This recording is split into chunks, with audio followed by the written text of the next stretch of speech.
Let him do it. You don't have any problem.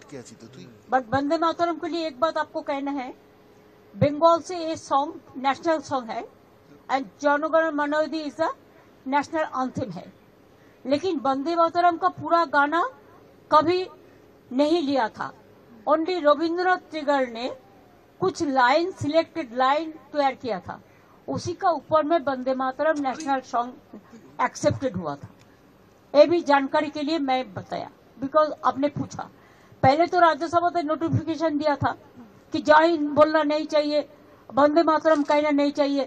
कल मैं BJP का बात भी सुना, कोई कोई बोला कि नेताजी को हम पसंद नहीं करते हैं। अरे तुम नेताजी को पसंद नहीं करते हैं, गांधी जी को नहीं करते हैं, राजा राम मोहन राय के नहीं करते हैं, तो किसको पसंद करते हैं?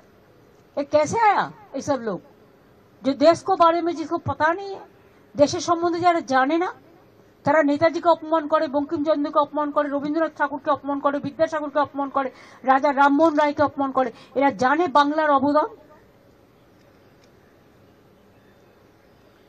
হয়েছে। এবার আমি যাই।